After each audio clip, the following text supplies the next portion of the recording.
Welcome to the Deep Dive. Today, we're tackling a source stack that really asks us to shift how we think about knowledge itself. Absolutely. We're getting into the framework for spiritual training. Specifically, that detailed path to what they call knowledge of the higher worlds. And these aren't just, philosophical ideas. They read like actual manuals. That's exactly it. Instruction manuals for inner transformation. They lay out a kind of spiritual A science. systematic method. Yeah, designed to awaken what they term supersensible sight. So our mission today really is to try and strip away some of the mystique. And break it down. Break it down into concrete steps, things you can actually understand so you can see what it supposedly takes to, well, fundamentally change your inner consciousness. Okay, so the first thing we need to tackle is that word esoteric. Because when you hear that, you immediately think secrets, right? Hidden stuff for a select few. Right, like secret handshakes or something. But these sources, they turn that completely on its head. How so? Well, they clarify it's not secret in an arbitrary way, it's specialized. Ah, okay, like a technical skill. Precisely. The potential for this higher knowledge is apparently in everyone, in every human soul. But accessing it, that's the skill part. Like learning, I don't know, complex math or surgery. Anyone could, Yeah, but you need the training. exactly. Without the right method and crucially earnest, worthy effort, the skill just stays dormant, latent. So it's not people keeping you out, it's the skill requirement itself that acts as the gate. And that's the idea. There's this natural law they mentioned among initiates. Knowledge only gets imparted to those truly qualified to receive it. There's an upside. A big one. Initiation, or the guidance, finds the person who genuinely strives. If you commit to the work, the insight, it comes to you. The connection is spiritual, not about joining a club. Okay, that makes sense. So let's get into the first step then. The preparation, I might expect, like rituals or something physical first. You might, but no. The sources point somewhere else entirely. Much more subtle, but maybe even harder. Which is? The fundamental attitude of your soul, your inner stance. They call it the path of veneration, or devotion. Devotion to truth and knowledge. It means actively looking for the good, the worthwhile, the true, in everything and everyone. Right, and that immediately clashes with, well, modern life, doesn't it? Yeah. Especially online culture. We're almost trained to be critical first, to find the flaw. We are. Skepticism is prized. Quick judgment. And the sources say that's a problem for this path. A direct mechanical problem. It's quite ruthless, actually. They state that every criticism, every adverse judgment you make, it actively disperses the soul's powers needed for higher knowledge. Wow, so you're literally draining your battery. You're bleeding spiritual energy, essentially. But the opposite is also true. Veneration, reverence, they develop those powers. They gather them. That's incredibly practical. So if I'm, mentally tearing someone down, I'm actually hindering my own ability to see more clearly spiritually. That's the mechanism described, yes. It's like an internal energy economy. Focus on someone's faults. You lose power. Try, genuinely, to appreciate their merits, their good intentions. You gain power. So the change has to start right there, in your thoughts. Absolutely. You have to consciously weed out those critical, disparaging thoughts, actively cultivate admiration, respect. It's a kind of moral hygiene that prepares the inner self, gets those spiritual eyes ready to open. It makes veneration sound less like just being nice and more like really intense self-discipline. It is. It's absolute self-control. The inner change has to come first, before any mystical vision. You build the container before you can fill it. Okay. So moving on to the more practical exercises then. Section 2 is about inner tranquility. Sounds nice and calm. Deceptively simple, maybe, but it's foundational. It means setting aside time each day, maybe just 5-10 minutes, quietly, alone. To do what exactly? To really sift through your experiences, your thoughts, your actions from the day, and distinguish what's essential from what's, well, just noise, the non-essential. And there's a specific technique for this detachment. A really interesting one. You have to try and observe and judge your own experiences, your own feelings, as if they belong to someone else entirely, a stranger. Step outside yourself. Exactly. Stand before yourself with the inner tranquility of a judge, as the text puts it. It's a deliberate act to awaken that higher, impartial observer within you. The higher man. Right. Someone who can see your life without the usual fog of ego or desire or resentment.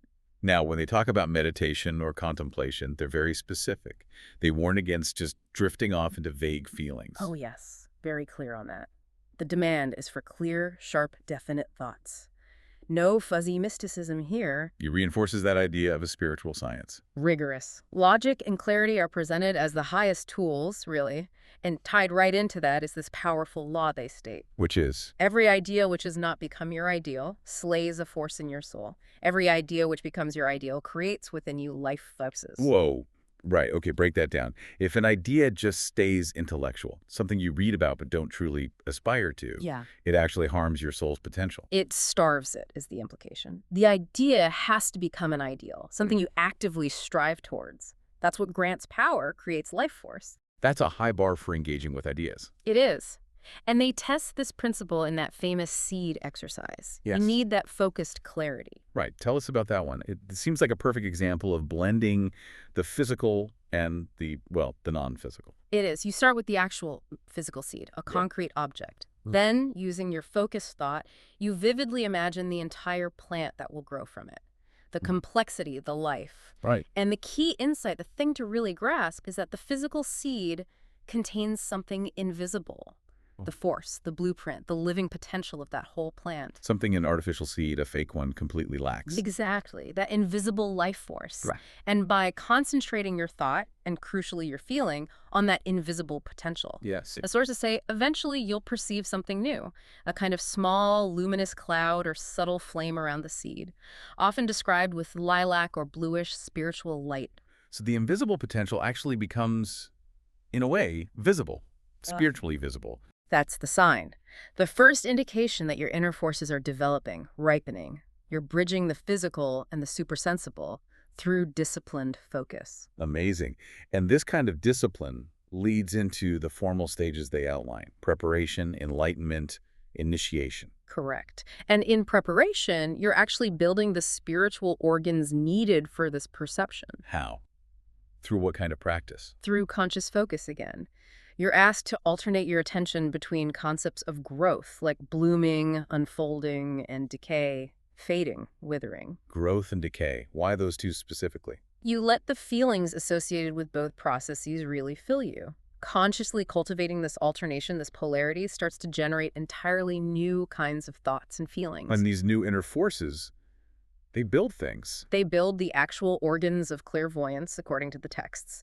This eventually lets the student perceive what they call spiritual lines and figures. Which is the first glimpse of the astral plane, the soul world. It's how it's initially perceived, yes.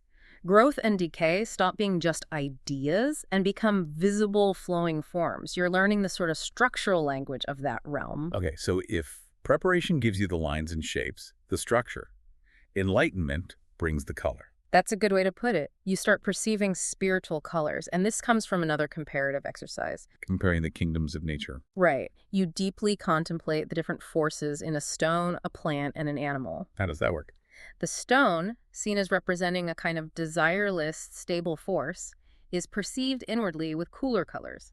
Blue, maybe blue-red. Okay. The animal, full of instinct and desire, appears with warmer colors, red-yellow perhaps. And the plant. The plant is the bridge, the middle ground. It's perceived as green or sometimes a light, ethereal pink.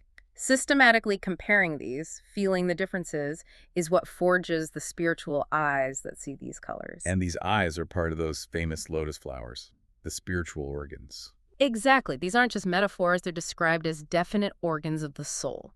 And they're developed through, again, rigorous discipline, especially moral discipline. Let's talk about that. The 16-petal lotus, for instance, Yeah. in the head, related to clairvoyance. Yes.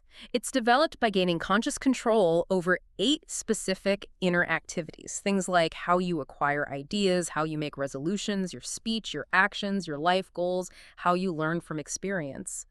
Now, this link between morality and these, spiritual mechanics, is it meant literally? Like, if this lotus is a spiritual organ, does being dishonest actually damage it? According to these sources, absolutely yes. Truthfulness, honesty, uprightness, they're described as creative forces. They literally build and enhance the lotus, make it function. And lying, deceit. Destructive forces, they damage the organ. It's not just a moral issue. It's presented as structural sabotage of your own developing supersensible faculty. Yeah. And similarly, the 12-petaled lotus near the heart, linked to understanding, that requires strict control over your thinking processes. Logical sequence, consistency between thought and action. Messy thinking apparently harms that organ too. That completely flips the script. Ethics aren't optional. They're like the construction materials for your spiritual body. That's a very accurate way to summarize the perspective. You need them to build. So once these organs are prepared, enlightened, the student faces initiation, and the trial sounds severe. The first is purification by fire. It's not literal fire, of course. It's an internal crucible, a test of inner strength, What's it involve? acquiring really deep self-confidence, courage, perseverance. The student has to consciously learn to face sorrow, disappointment, failure, and bear them with inner greatness, with equanimity, regardless of outer circumstances. Becoming totally reliant on your inner core, your eternal self. That's the goal. And if you pass through that, you meet the figure you mentioned earlier, the lesser guardian of the threshold. And this isn't a metaphor. It's an actual encounter. Described as a real, super-sensible encounter. A spectral being, often terrifying. Why, terrifying. What is it? And here's the truly startling part. The guardian is described as the visible, objective manifestation of the student's own unresolved past. Wait, my own faults, my own karma, basically, as a being. All your unredeemed qualities, your character flaws, your karmic debts, suddenly standing before you as an independent, often hideous form. My goodness. Talk about facing yourself. That's accountability on a whole other level. It's pure, objectified self-knowledge, and it's terrifying because it's you stripped bare, and it delivers a warning. What's the warning? That the invisible help, the guidance the student might have felt before, it's withdrawn now. From this point on, you are fully consciously responsible for every single thought, every action, fail, and this being you've essentially birthed will drag you down. So you can't run from it. No. The task is to face it, without fear, to recognize it as yourself and undertake the work of transforming it, beautifying that distortion, redeeming your past. That's immense. And if you manage that, if you master that trial. And if your spiritual organs are fully formed, then you encounter the greater guardian of the threshold. Another being. Yes, but this one is described as sublime, luminous. It stands at the gateway to the highest spiritual realms. The final exam, it sounds like. What's the test here? At this point, the initiate has achieved a kind of liberation from physical constraints. They could step away, perhaps pursue enlightenment for their own sake, but the greater guardian blocks the way. Until the initiate makes a fundamental choice, the ultimate choice, really. Ah, the white path versus the black path. That's the essence. The test is service. The greater guardian requires that the initiate renounce purely personal gain and dedicate all their developed powers, their insight, their strength to the liberation and evolution of humanity and all fellow creatures. And if they try to enter just for themselves? That's considered the black path. Self-seeking at this stage leads to exclusion from the positive evolution of the world.